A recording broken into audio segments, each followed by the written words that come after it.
بسم اللہ الرحمن الرحیم۔ تمام دوستوں کو اسٹرانگ پاکستان میں خوش آمدید۔ دوستوں، ہم نے پاکستانی افواج کے ابتدائی دنوں پر ایک ویڈیو پہلے بنائی تھی۔ آج ہم دوسری ویڈیو میں ہم پاکستانی افواج کے ابتدائی دنوں پر کچھ تاریخی واقعات پر نظر ڈالیں گے۔ دوستوں، تخلیق پاکستان کسی معجزے سے کم نہیں۔ دنیا کی واحد مملکت جو بغیر کسی بیرونی امداد کے معرض وجود میں آئی۔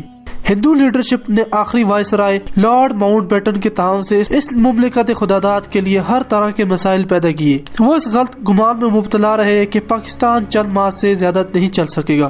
ان کا کہنا تھا کہ آزادی کا ڈرامہ بہت جلد ختم ہو جائے گا۔ مشرقی پنجاب کے بہت سے مسلم اکثریتی علاقے بھارت کو دے دیے گئے۔ اس سے بھارت کو ریاست جموں کشمیر میں داخل ہونے کا راستہ بھی مل گیا اور تاریخ انسانیت کے سب سے بڑے مسلم کش فسادات نے جنم لے لیا۔ دوستو، بھارتی پارلیمنٹ کے اسپیکر مسٹر ٹنڈن نے بڑے دعوے سے کہا تھا، جناب کو اس کا پاکستان لینے دو، ہم اس کے لیے ایسے معاشی مسائل اور حالات پیدا کر دیں گے وہ گھٹنے ٹیکنے پر مجبور ہو جائے گا اور دوبارہ بھارت کا حصہ بننے کے لیے ہم سے بھیک مانگے گا۔ مشرقی پنجاب کے ہندو اور سکھ سرکاری افسران نے مسلمان پولیس اہلکاروں کو تقسیم ہند سے کئی ہفتے پہلے غیر مسلح کرنا شروع کر دیا۔ 14 اگست کی رات مسلمانوں کی وسیع قتل عام کا سلسلہ چل نکلا۔ لندن ٹائمز کے مطابق لندن ٹائمز کے نمائندے آرن موریسن نے اپنی 14 اگست 1947 کی رپورٹ میں لکھا، سکھ مشرقی پنجاب کو مسلمانوں سے پاک کرنے کے لیے ان کا روزانہ قتل عام کر رہے ہیں۔ زندہ بچ جانے والوں کو مغرب کی طرف بھاگ جانے پر مجبور کیا جا رہا ہے۔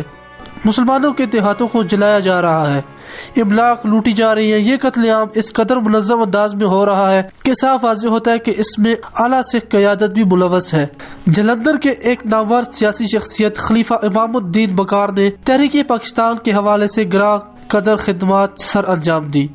بڑی مشکل سے جان بچا کر پاکستان پہنچے وہ اپنے آنکھوں دیکھا حال بتاتے ہوئے کہتے ہیں، مسلح سکھ اور ہندو جتے بغیر کسی امتیاز کے مسلمان آبادیوں پر حملہ کر رہے ہیں۔ مسلمان عورتوں اور لڑکیوں کی عزت ان کے عزیز و اقارب کے سامنے پامال کی جا رہی ہے۔ حاملہ عورتوں کے پیٹ تلواروں سے چاک کر کے نامولود بچوں کو باہر نکال کر فضا میں اچھالا جاتا ہے اور پھر تلوار سے ان کے ٹکڑے کر کے کہا جاتا ہے، یہ ہے تمہارا پاکستان۔ کئی مقامات پر مسلمانوں کی شناخت کے لیے انہیں قرآن پاک پر کھڑا ہونے کے لیے کہا گیا اور جب کوئی ہچکچاہٹ کا مظاہرہ کرتا تو فوراً اسے برچوں اور تلواروں کے وار کر کے ٹکڑے ٹکڑے کر دیا جاتا۔ پاک فوج کے سابق کمانڈر ان چیف جنرل موسیٰ اپنی کتاب جوان ٹو جرنل میں لکھتے ہیں، میری آنکھوں کے سامنے مسلمان مہاجرین کو پاکستان لے جانے والی ایک ٹرین کو امرتسر سے چند میل باہر واقع خالصہ کالج کے نزدیک ایک مسلح سکھ جتوں نے روک لیا اور 1000 سے زائد مردوں، عورتوں اور بچوں کو قتل کر دیا۔ ٹرین کے اندر اور باہر ہر طرف لاشیں ہی لاشیں نظر آ رہی تھی، خون ڈبوں سے باہر بہ رہا تھا۔ یہ ایک منظم قتل عام تھا۔ جنرل موسیٰ ایک اور جگہ لکھتے ہیں، لٹے پٹے لوگ بڑے بڑے قافلوں کی صورت میں پاکستان میں داخل ہو رہے تھے۔ ایک قافلہ جو 1 لاکھ سے بھی زیادہ افراد پر مشتمل تھا، اس کی اولین قیادت واگا کے راستے پاکستان میں داخل ہو رہی تھی تو اس کا آخری سرا امرتسر تک طویل تھا۔ یہ قافلہ تقریباً 4500 بیل گاڑیوں پر مشتمل تھا جو پاکستان پہنچ چکے تھے۔ خوش قسمت تھے مگر بہت سے بدنصیب بھی کہ ان کے عزیز و اقارب دوران سفر قتل کر دیے۔ 22 نومبر 1950 کو وزیر مہاجر ڈاکٹر اشتیاق حسین قریشی نے قومی اسمبلی کو بتایا کہ ابھی تک 30,086 خواتین اور لڑکیاں سکھ اور ہندو اغوا کاروں کے پاس ہیں، جنہیں بھارت کے بڑے بڑے شہروں کے کتبہ خانوں میں فروخت کیا جا رہا ہے۔ دوستو، ایک مضبوط و منظم فوج ہی ملک کی بقا تحفظ کی ضامن ہوتی ہے۔ انگریزوں اور ہندوؤں نے ہندوستان کی تقسیم کو تو تسلیم کر لیا تھا مگر وہ فوج کی تقسیم پر آمادہ نہ تھے، جبکہ فوج کے بغیر پاکستان کا ہونا یا نہ ہونا برابر تھا۔ وائسرائے ہند لارڈ ماؤنٹ بیٹن کی تمام تر ہمدردیاں ہندوؤں کے ساتھ تھی، جبکہ اس نے قائد اعظم محمد علی جناح کو بلا کر اس خواہش کا اظہار کیا کہ دونوں ممالک کی فوجیں مشترکہ ہونی چاہیے اور فوج کو موجودہ سیٹ اپ کو تقسیم کرنا پاکستان کے حق میں بہتر نہ ہوگا۔ قائد اعظم نے بڑے مستحکم اور دو ٹوک انداز میں ماؤنٹ بیٹن پر واضح کر دیا کہ پاکستان کی اپنی فوج ہوگی، خواہ وہ ایک سپاہی پر ہی مشتمل کیوں نہ ہو جس کی اپنی رائفل ہو۔ برطانوی فوج کے ایک جنرل لارڈ اسمے کا کہنا ہے، جناح نے دھمکی دی تھی کہ اگر پاکستان کسی کی فوج پاکستان کی زیر کمان نہ رکھے گی تو وہ 14 اگست 1947 کو گورنر کی حیثیت سے آزاد مملکت کے اختیارات نہیں سنبھالیں گے۔ لارڈ ماؤنٹ بیٹن کو آخر قائد اعظم کے مضبوط ارادوں کے آگے جھکنا اور 4 جون 1947 کو آزاد مملکت کے مابین افواج اور فوجی اثاثوں کی تقسیم کا اعلان کرنا پڑا۔ دوستو، بڑی افواج کی تقسیم میں بھارت کو ہر طرح سے نوازنے کی کوشش کی گئی۔ پاکستان کو بہت تھوڑا حصہ دیا گیا. بھارت کو 14 آرمیڈ ریجمنٹ دی گئی جن میں 580 کے قریب شرمن اور سٹارا ٹینک شامل تھے. ان کے مقابلے میں پاکستان کو صرف 6 آرمیڈ ریجمنٹ، 8 آرٹلری ریجمنٹ اور 8 ہی انفینٹری ریجمنٹ دی گئی. پاکستان کو ملنے والے 8 انفینٹری ریجمنٹوں میں نصف کے قریب جوان غیر مسلم تھے جنہیں ان سے نکال کر دیگر ہندو ریجمنٹوں میں ایڈجسٹ کر دیا گیا.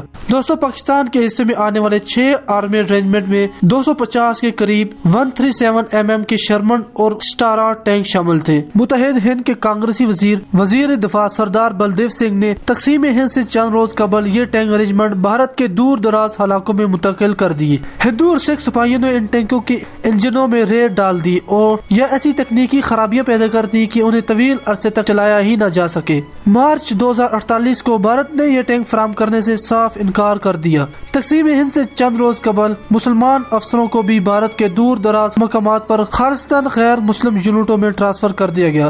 پاک فوج میں پہلے ہی کمیشن افسر تھوڑے تھے. دستیاب افسروں کی فراہمی میں رکاوٹیں کھڑی کر کے عسکری نظم و ضبط میں بحران پیدا کرنے کی شعوری کوشش کی گئی. پاک فوج کی تنظیم و نو کے لیے تقریباً 4000 کمیشن آفیسر درکار تھے جبکہ اس وقت 2310 افسر دستیاب تھے. اس کمی کو پورا کرنے کے لیے قائد اعظم محمد علی جناح نے پاکستان میں آنے والے علاقوں میں متعین انگریز افسروں سے اپیل کی کہ وہ پاک فوج میں ہنگامی خدمات سر انجام دیں. 438 اعلیٰ تربیت یافتہ انگریز کمیشن افسر دستیاب ہو سکے. جنرل سر فرینک میزروی بھی انہی برطانوی افسروں میں شامل تھا. قائد اعظم محمد علی جناح نے اس کو پاک فوج کا پہلا کمانڈر ان چیف مقرر کر دیا. کمیشن افسروں کی مزید کمی پورا کرنے کے لیے 2 طریقے اپنائے گئے. پہلا، نان کمیشن افسروں کو کمیشن بنا دیا گیا. دوسرا، کمیشن افسروں کی پروموشن کا سلسلہ تیز کر دیا گیا. پاک فوج کا پہلا کمانڈر ان چیف محمد ایوب خان قیام پاکستان کے وقت لیفٹیننٹ کرنل کے عہدے پر فائز تھا. محض 4 سال میں ترقی پا کر وہ جنرل کے عہدے تک آ پہنچا اور پاک فوج کا پہلا مسلم کمانڈر ان چیف مقرر ہوا. تقسیم کے وقت پاکستانی علاقے میں محض 5 چھوٹے اسلحے امونیشن کے ڈپو تھے جبکہ تمام بڑے ایمونیشن ڈپو جو فوج کی ضروریات خصوصاً دوسری جنگ عظیم کے تقاضوں کو مد نظر رکھ کر قائم کیے گئے تھے بمبئی، کلکتہ اور مدراس میں واقع تھے. ایمونیشن کی تقسیم کے طے کردہ قاعدے کے مطابق پاکستان کو 40 سے 60 ہزار ٹن ایمونیشن فراہم کرنا تھا مگر اس کا 1% بھی فراہم نہ کیا گیا. جنرل گل حسن اپنی کتاب میموریز میں لکھتے ہیں، معاہدے کے تحت بھارت سے ایمونیشن کی 300 ٹرینیں پاکستان آنا تھی مگر صرف 3 ٹرینیں پاکستان پہنچی جن میں رکھے گئے بکسوں کو کھولا گیا تو ان میں سے اینٹیں اور پتھر برآمد ہوئے.